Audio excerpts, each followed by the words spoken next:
Blended Podcasts. Brought to you by Blended Audio.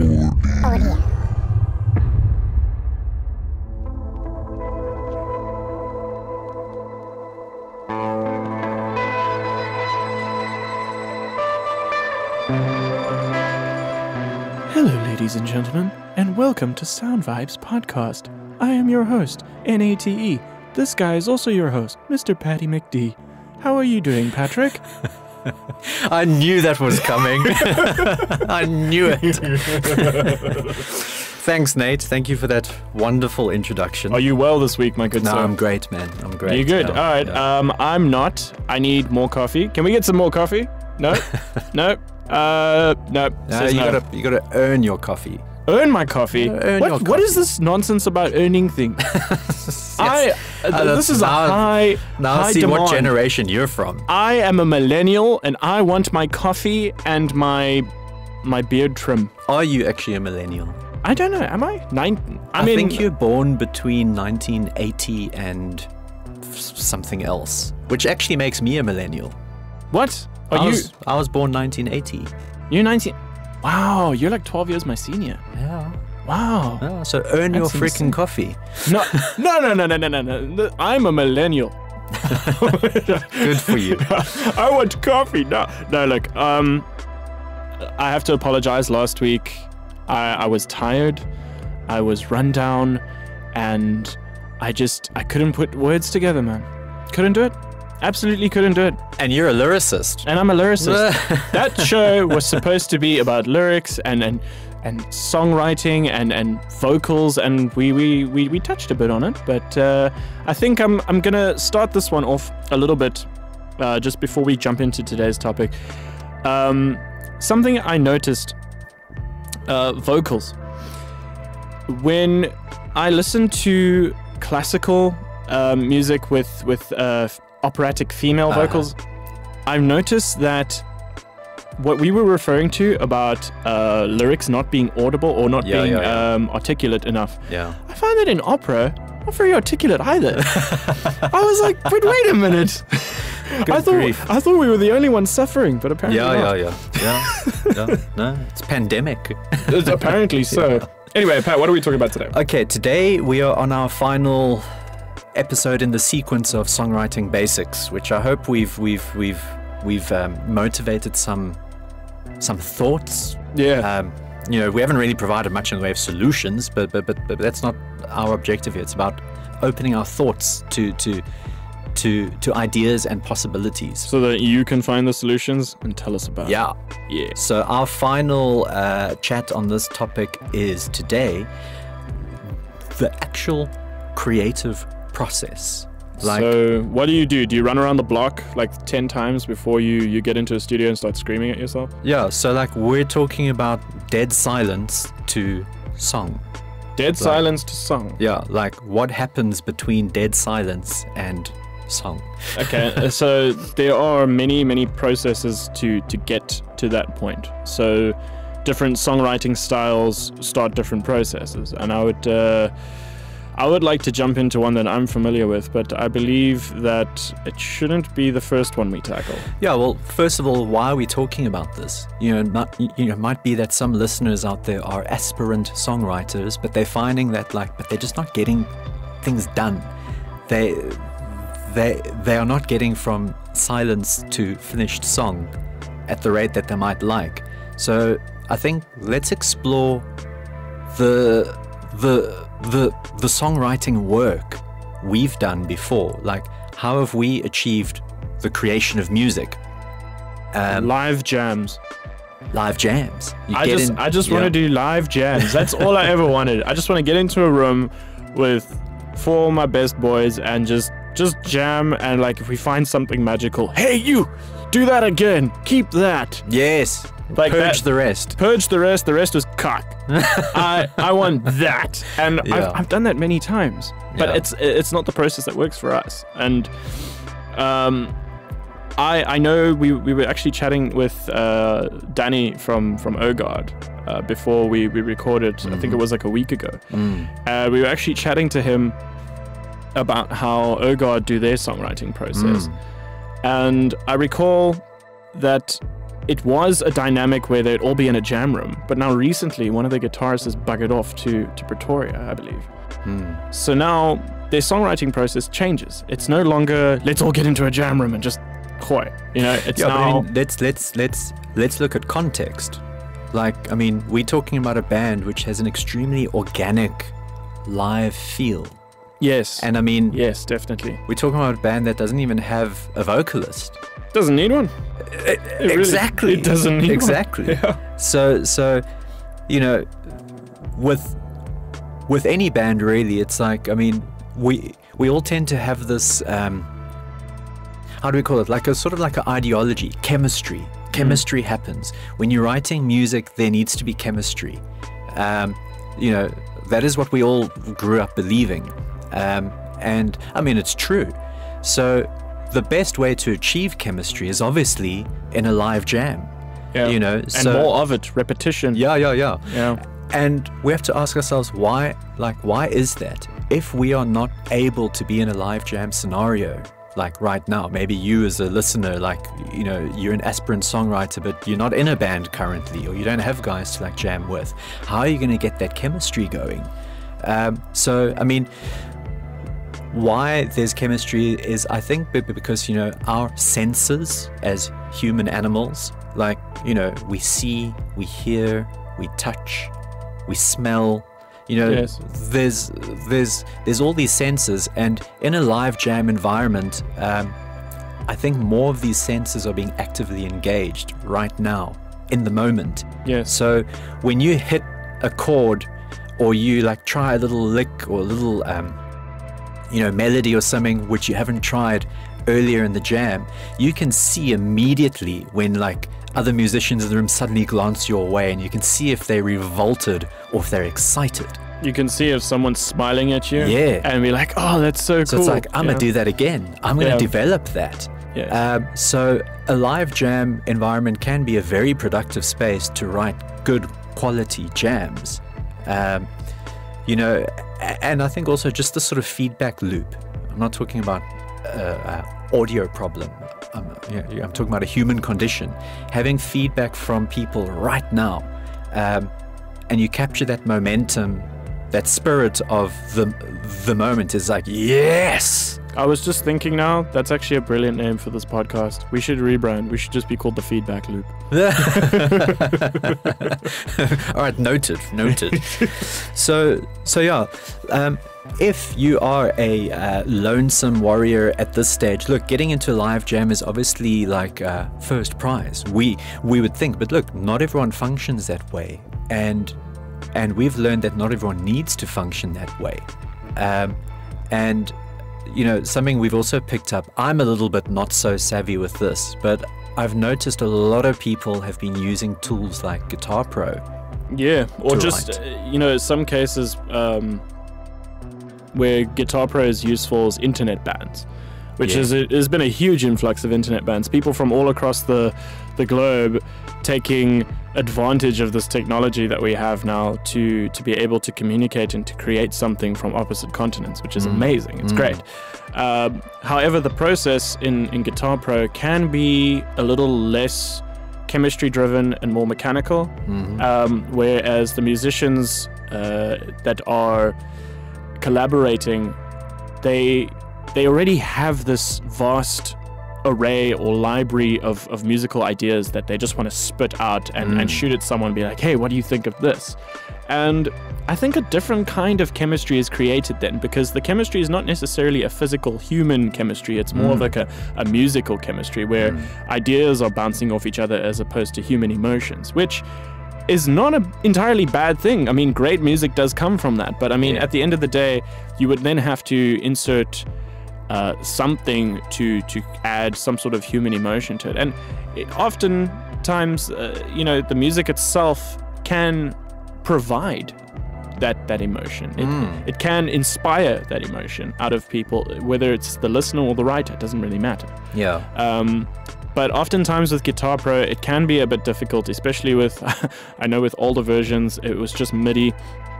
So when you're listening to something, beep, boop, beep, beep, boop, it's like, beep. yeah, exactly. You know, it sounds like a Windows 95 computer. You know what I mean? So you you don't really get the feel.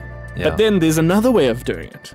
There's people that hate Guitar Pro. I'm one of them. Yeah, well, case in point. Yeah. Some people really, really thoroughly enjoy just recording and sending recordings back and forth, which is another thing you can do from across continents because we have that technology now. Yeah.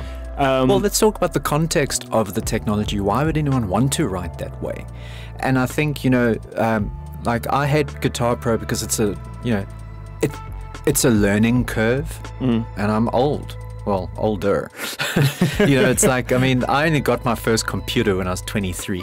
Back in my day. Like most musicians I meet these days are young enough that they were born with a cell phone in their hand, just about. That's so annoying. So technology-wise, like, like I do see benefits to using tools like Guitar Pro. For example, like I think one of the main reasons why people feel compelled to write that way is it's also a learning tool. They write something that they physically are not actually capable of playing yet. That's true. However, now that it's written, they've kind of set themselves up to like train. Yes. It's like, all right, so I have this musical concept in my mind and I've rendered it. Now I need to actually like skill up to fit into that rendering that I can actually perform this physically. That becomes a bit of a challenge. Yeah, but I mean, especially for drummers.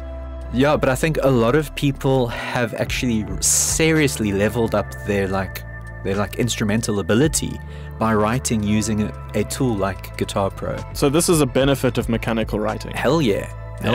So I think from a technical point of view, technical proficiency, it's a really worthwhile tool to explore, and I'm really kind of lagging behind in this particular department. I think another reason why people might like to do, you mentioned internet bands and Guitar Pro and stuff like that. I mean, once again, technology, like using technology as a creative musical person, think of the social capital you get from collaborations with people all over the world. Oh, yeah. I come from an era where we would jam with who was available to us, people who lived in our immediate sphere of reach, someone who lived down the street. Not necessarily because we liked the person. It's just like, well, they had a guitar and I had a guitar, and we were both compelled to make music, and so it had to happen that way. Whereas now you've got these intercontinental projects where it's like, I want to achieve something very specific and I know just the person. And with the internet these days, all right, well, I'm going to reach out to that person, and few IMs back and forth, and next thing you've got a Guitar profile traveling with that. Yeah, and that's amazing. To think that we've come so far in terms of technology and music, and how the two have collaborated over the years. I mean, right now I think we are in the golden age of the digital era. Hell yeah. If that makes any sort of sense. Where you can literally be an absolute unknown entity on this planet and come up with this crazy idea and send it to just the right person, and all of a sudden, boom, it blows up. And next thing you know, you have what we call an internet sensation. And some of those internet sensation projects turn out to be long, strong-standing, crazy musical ventures that actually generate, a large, vast audience, which is fantastic, which is great. And another thing I've noticed about that is sometimes it can be so good that it actually pioneers a new sound or a new genre, which is amazing. We need more of that, more creativity, more just new stuff, new sounds, new material, new things. And I mean, this is key too, to the bedroom warrior who might be thinking of ways like, how am I gonna, advance myself as a creative. The bedroom warrior. Well, weren't we all at one point? I mean, I've played in numerous bands and I'm still a bedroom warrior. So, but for someone listening now saying, well, I am a lonesome creative at this point. I want to write songs. I want to attract members to my band. How can I do this? Well, think about a tool like Guitar Pro, because if you create that process and you can reach out to other people, You know, like a lot of people are savvy with this kind of technology these days, so it's not difficult to actually get something going, like a creative flow, get your songwriting process going. It might not have the same dynamism and like organic feel as a live jam, Yeah, but it's a first step. definitely. And if you don't take that first step, well, you're just not going to grow. Well, another way that you could go about it would be just jamming, and as I was saying earlier, you could just jam something without using necessarily a tabbing program, and use a recording program instead, and send recordings back and forth. And in some cases, if you have the luxury of having, you know, a group of dedicated oaks in one geographical location, that you can just jam something, record that, and build on that. Well, this is how I'm doing it mostly these days. Is it? Yeah. You know, because I mentioned how with Guitar Pro, I'm not proficient at it at all. You know, people who I work with are, and I think it's to their great frustration that I'm not, because it slows the process down. So to kind of compensate for that, something I'm doing is, well, I'll just track my ideas. You know, there's so many you know, tools available, software available to like do that. And I mean, any good, fairly low-cost multi-effects pedal these days is also an audio interface. Yeah. So there's really little excuse to not have recording capacity. There's free software usually bundled with these products. In my case, I use anything from Cubase to Reaper to Audacity. Or like Audacity's the free one. Audacity's open source. Yeah. Yeah, it's free. There's no licensing for it. Yeah, and this stuff's really easy to use, but it's effective. And even if someone else that you're jamming with isn't using the same, how do we say, like compatible stuff, well, you do an audio mix down of your track and send it as a wave, you know, and they can import it into. So yeah, like in my point of view, there's really no excuse to not be recording your ideas. You should record all of them. Yeah, really. It's so easy in this day and age. Dude, pick up a cell phone, go into your sound recorder, and just put it down, jam something. No, like, look, in all fairness, the drums are a bit difficult to record like that, but I mean, if you've got like a really good guitar melody or guitar riff or a vocal that you want to jot down quickly, you just take your phone out and do it, you know? Yeah. We have all this ease, this just ease of access to all these tools that people should just really take advantage of. Don't be scared to. You know? Just grab it and go, you know? And I think what this comes down to is like people who feel that they are stuck, that they are not moving forward in their songwriting ambitions. There's actually really no excuse to not be doing work. Yeah. Like, sit your ass down. Don't be a lazy person. With your instrument, or maybe you're not a instrumentalist at all. Maybe you're just a lyricist or vocalist. Get a click track going. Like, please, can people play more to click tracks? Yeah, please? but you know, it's besides the point. Just get something going that counts for you, and lay your lyrics in a rhythm over that. Now you've got something recorded. Suddenly you're worth more than you were when you had nothing. Yeah, it's true. You know, you can share that file with other creatives, and let them add their momentum to it. Of course, yeah. But as long as there's a count, you know, something that someone else can follow. Like, what I love about a click track is it's the universal language. You say that, and I can tell you right now, there are some people on this planet that just cannot deal with it. It's because they're afraid of it. Okay. Because it creates a certain pressure. Now I actually have to do my thing in time. But you at the same time, I must argue this point. Mechanical musicians, people that write mechanically, click tracks are really important.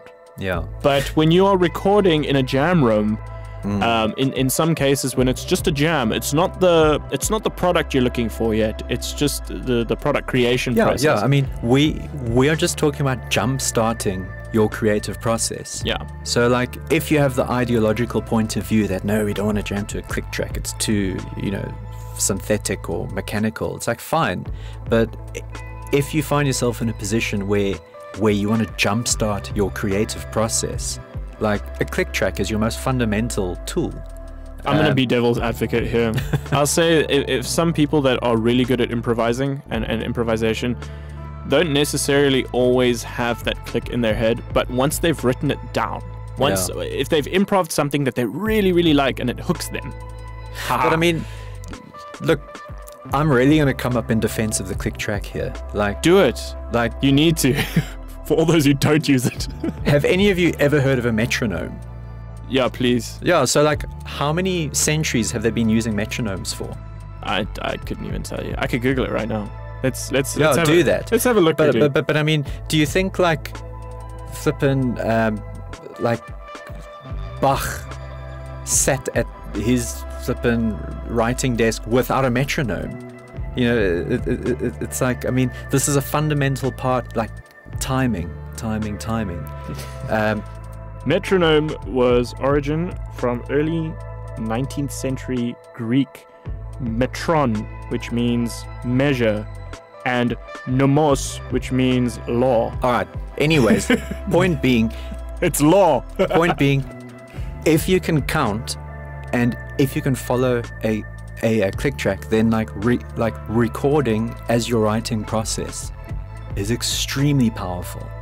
But because now you are not only, you know, like a lot of people who are sitting at home jamming on a guitar, it's very difficult to grasp a concept of a second layer. Okay. Until you've actually heard it. So it's like, I mean, you can do this in Guitar Pro too, but if you're not, you know, proficient in that kind of tool, then actually play your instrument as you've trained to do. Play your instrument and see how these ideas manifest. And your recordings, you know, you don't have to open up your Cubase and saying, I'm only going to close this when I've got a song. No. I have dozens of projects going where it's literally just like a few bars. You and every other guitarist on the planet, my friend. Yeah, but I mean these projects with a few bars, like it has an extremely detailed and complex musical idea, and it's like, oh, I'm gonna bank that for another day. And it's banked. So it's kind of my little bargain bin that I can dip into. I need a riff. Right there. File 1, 2, 3, 4, final, mix, final. I'm going to grab that. And now I'm going to throw it into this song. And if it works, it works. If it doesn't, it doesn't. Well, it's not as contrived as that. But it's like, you know, it's about exercising your ability. Okay. And sometimes you come up with really great stuff and you need to store that somewhere. Now, in the old days, we would write it down. But I mean, with the ease of technology these days, it's like, right, well, I don't have time to write it down, or I don't want to spend that time. I'll just record it while I'm playing it. And I'm liking what I'm getting. And I'm going to do a few layers, build this concept, and bank it for another day. But if the inspiration really gets you, I mean, there have been times where I've started a project just because I had a riff in my mind, and I ended with a full song. Those are great days. But yeah, so just in terms of harnessing tools, I mean, there's many ways to skin a cat. And I think the whole like songwriting process, the main point I would like to push is like, get busy. Don't just sit around thinking about it. Actually, like, just like do it. Just harness some of these tools and be productive. No matter what your process is, remain productive, stay productive, and don't let complacency and laziness throw you off. Yeah, and remember, songwriting, it's an exercise. Remember what Ashton Knight said. He's a compulsive songwriter. It's true. If you're not exercising that muscle, you're not getting stronger at it. And you won't develop it to its full potential, and you'll just keep struggling. So develop your musical love muscles. Yeah. Well, that's all the time we got for this episode. Cool, guys. We are going to leave songwriting behind for a little bit until we ourselves have become better at it. Please. But what we will be talking about next week is performance. Like, all right, so we've written some cool music. Now we want to take it to stage. We're going to be talking about also technology. You know, like, we just live in this fascinating time where there's so many tools at our disposal. How can we put on a compelling performance? We're going to talk about with and without aids and crutches and technology and whatnot. So, yeah, thanks for tuning in. Cool. Thanks so much, guys. It's been the NAT and Paddy McD. We will check you guys next week. Ciao. Thank you so much for listening to us ramble on about all things music and sound here on Sound Vibes, produced with the generous assistance of Blended Podcasts, brought to you by Blended Audio.